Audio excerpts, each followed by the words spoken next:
দেশ গঠন করতে হলে দাবাজি বন্ধ করতেই হবে, দখলদারি ছেড়ে দিতে হবে,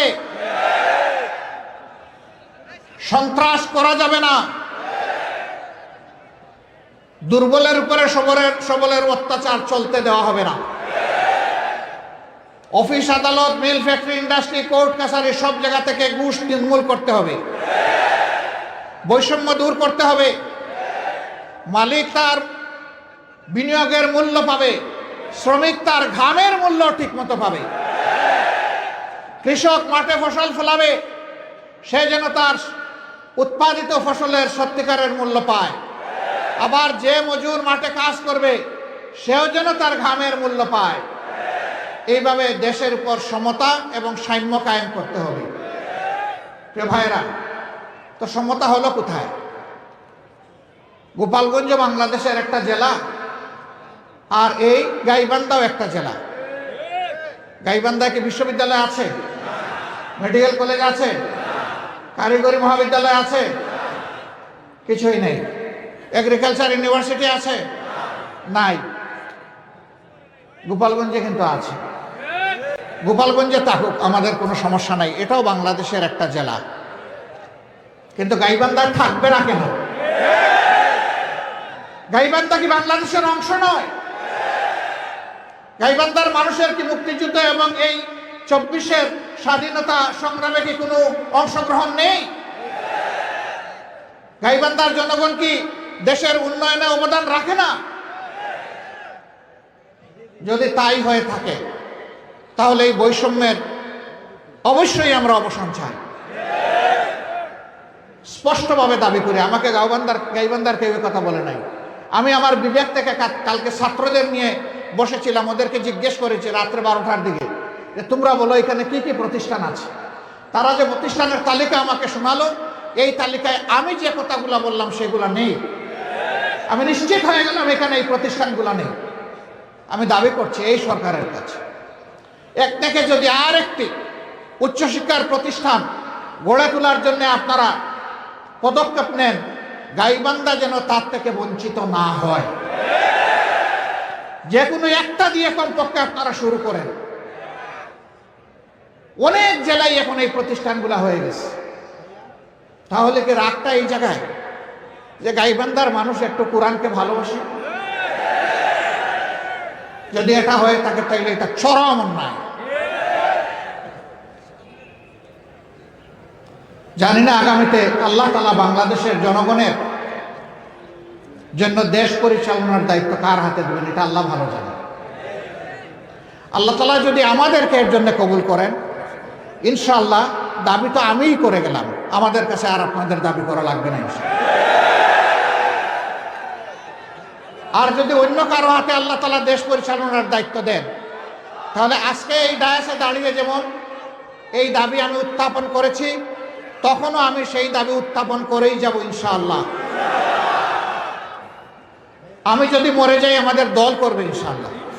আমরা তো মরবই, আমরা তো চিরকাল বেঁচে থাকবো না, এটা অসম্ভব।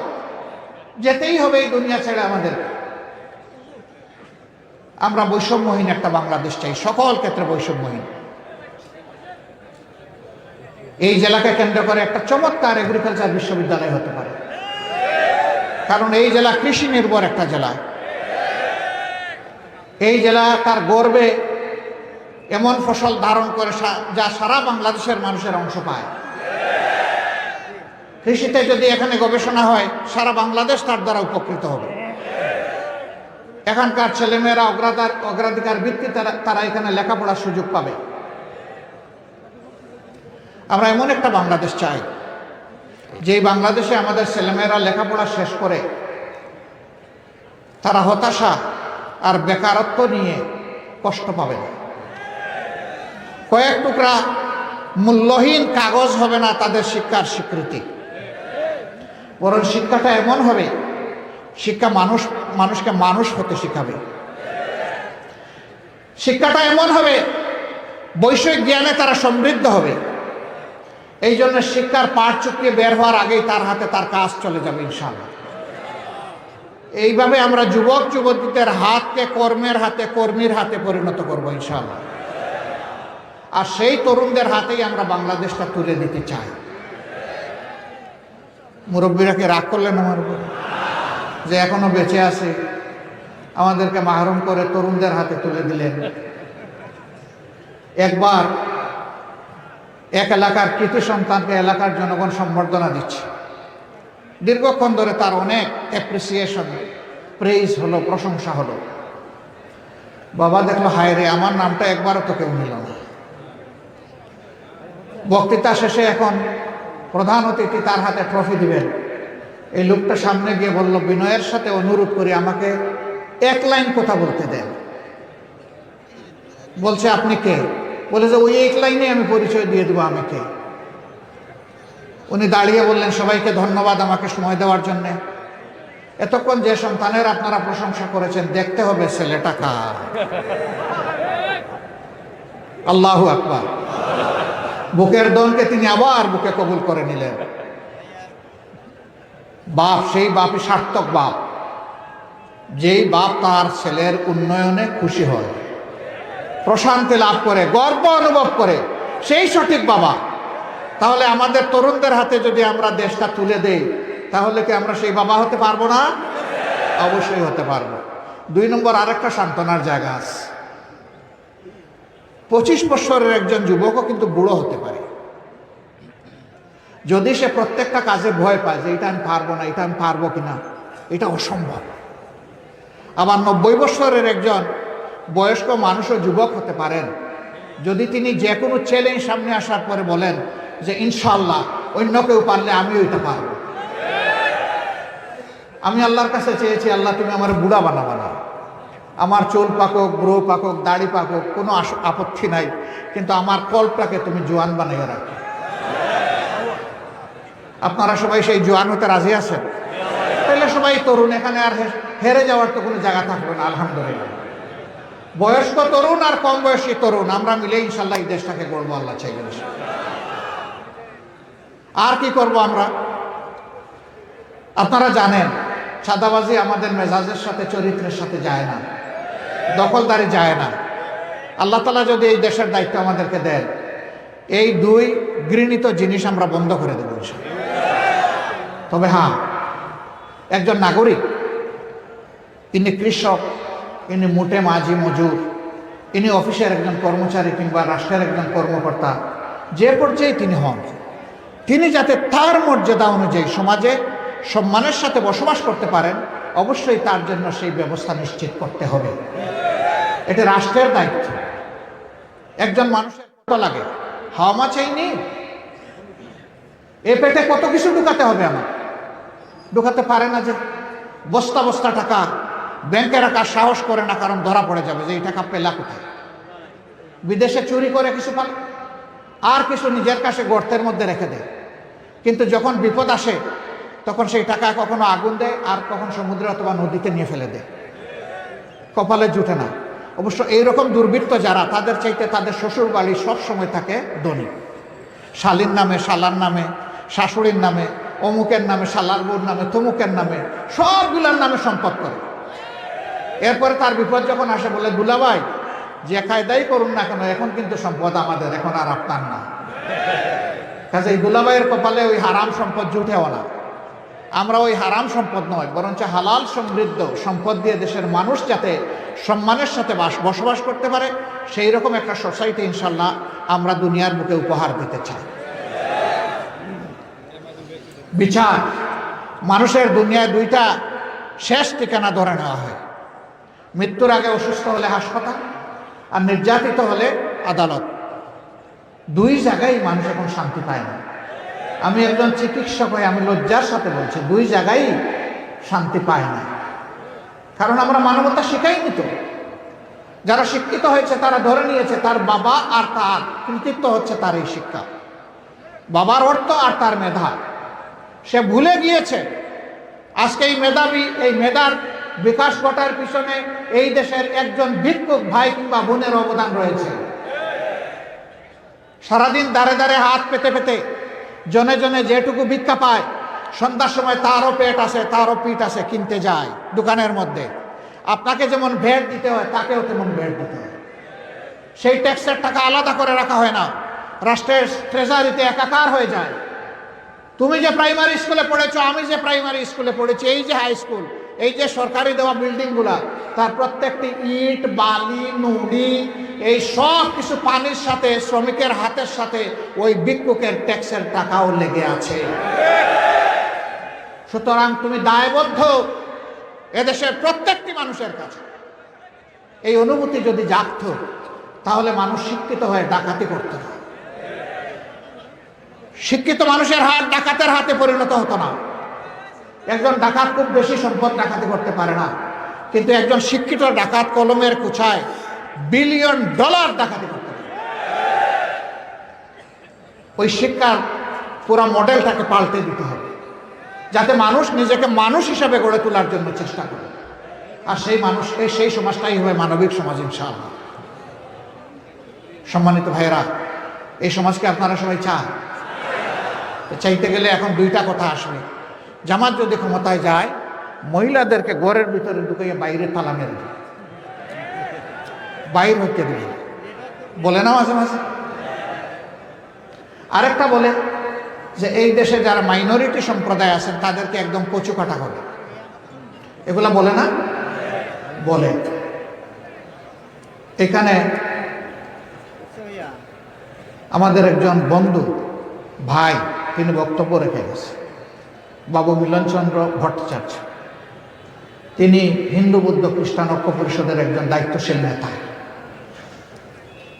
আমি তাকে সাক্ষী রেখে, দেশের জনগণকে সাক্ষী রেখে বলতে চাই, আমরা চাই স্বাধীনতার পর থেকে যদি তাদের উপরে কোনো অত্যাচার জুলুম হয়ে থাকে, অবশ্যই হয়েছে, এইটার গ্রহণযোগ্য আন্তর্জাতিক তদন্ত হোক, জাতিসংঘের অধীনে তদন্ত হোক, তদন্ত হয়ে তালিকা তৈরি করা হোক, শ্বেতপত্র বাংলাদেশের মানুষকে জানিয়ে দেওয়া হোক কোন দলের কোন নেতা কোন কর্মীর পেটে তাদের সম্পদ ঢুকেছে, কার হাত তাদের ইজ্জতের উপর পড়েছে, কে তাদেরকে সমাজে শান্তিতে থাকতে দেয় নাই, কে তাদের পূজা মণ্ডপে আক্রমণ করে নাটক সাজিয়েছে, সব বের হয়ে আসুক।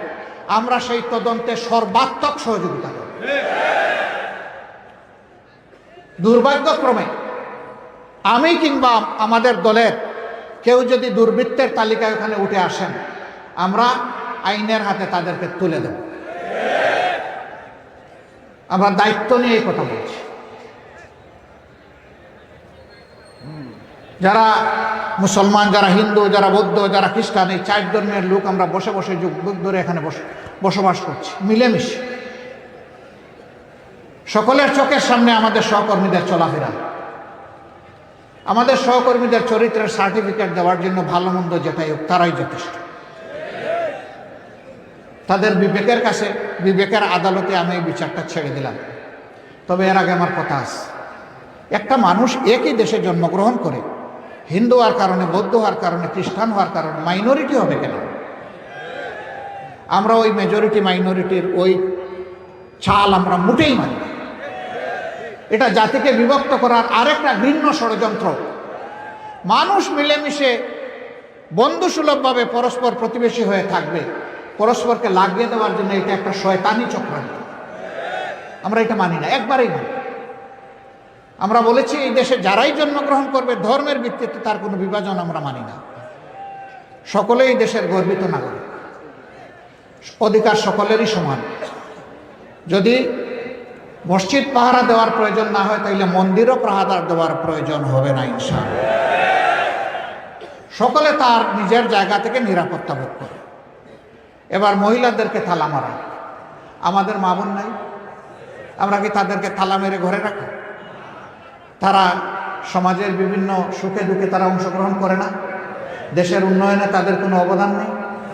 আমি ওয়েস্টার্ন সোসাইটির একটা ক্লাব একসাথে আমাদের সাথে বসেছিল, তো বললো যে নারীদের ক্ষেত্রে আপনাদের ডিজাইনটা কীরকম?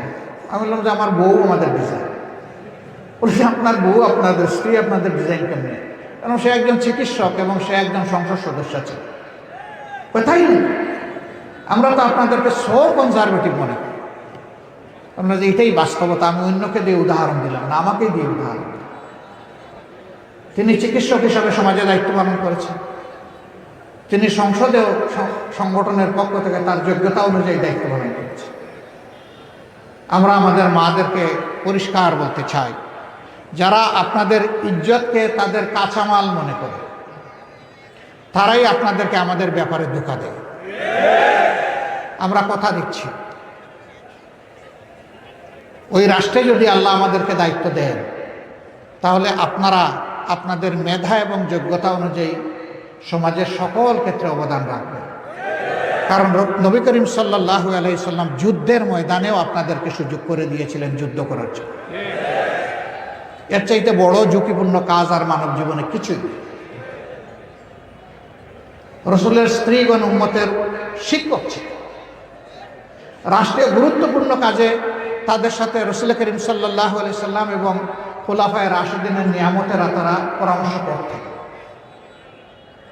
তারা ব্যবসা করেছে। স্বয়ং রসুল করিম সাল্লাল্লাহু আলাইহি সাল্লামের স্ত্রীও তো আরবের 7 নম্বর গুরুত্বপূর্ণ ব্যবসায়ী ব্যক্তিত্ব ছিল। সব আপনারা করবেন, দুইটা বাড়তি জিনিস আপনাদের জন্য নিশ্চিত করা হবে। একটা আপনাদের মায়ের মর্যাদা, আর একটা আপনাদের সিকিউরিটি, নিরাপত্তা। এখন এই দুইটার কোনোটাই নাই এই সমাজে। এই দুইটা ইনশাআল্লাহ আমরা নিশ্চিত করার ব্যাপারে বদ্ধপরিকর। প্রিয় গাইবান্ধাবাসী, চাঁদাবাজ, দখলদার, দুর্নীতিমুক্ত, প্রহসন মুক্ত, জুলুম এবং ফ্যাসিজম মুক্ত একটি বাংলাদেশকে আপনারা সবাই চান? সাম্যের বাংলাদেশ চান? অসাম্যের বিরুদ্ধে আপনাদের হাত মজবুত থাকবে?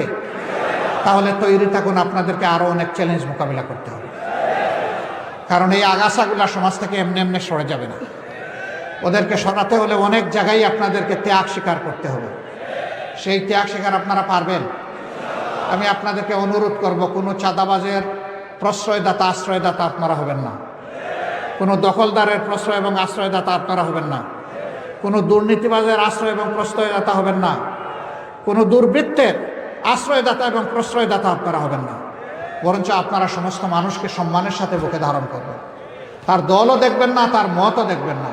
যদি মানুষটা সে নিরীহ হয়, যদি মানুষটা সে সভ্য হয়, যদি মানুষটা এই দেশকে ভালোবাসে, সেই মানুষগুলাকে বুকে ধারণ করতে হবে ইনশাআল্লাহ। আমরা প্রত্যেকটা মানুষকে মানুষের জায়গায় সম্মান দেব। তবে আমি স্বীকার করছি, আমরা ভুলের ঊর্ধ্বে নই, আমরাও মানুষ, ভুল ত্রুটি আমাদের হতেই পারে। এই জন্য আপনারা খেয়াল রাখবেন যে নিজেদের ভুলের ব্যাপারে আমরা যেন সতর্ক থাকি। কেউ ধরে দিলে সাথে সাথে যেন সংশোধন করি, গোয়ার্তমি যেন না, যে আমার ভুলকে শুদ্ধ প্রমাণ করতে হবে। জামাতে ইসলামী এটা পছন্দ করে না। ভুল ধরা পড়লে এটা সংশোধন করা আমাদের জন্য ওয়াজিব। আমরা তাই করব ইনশাআল্লাহ। সেই বাংলাদেশ গঠনের জন্য আপনাদের নিজেদেরকেই আগে গড়তে হবে, তৈরি করতে হবে। ইনশাআল্লাহ আপনারা পারবেন, আপনারা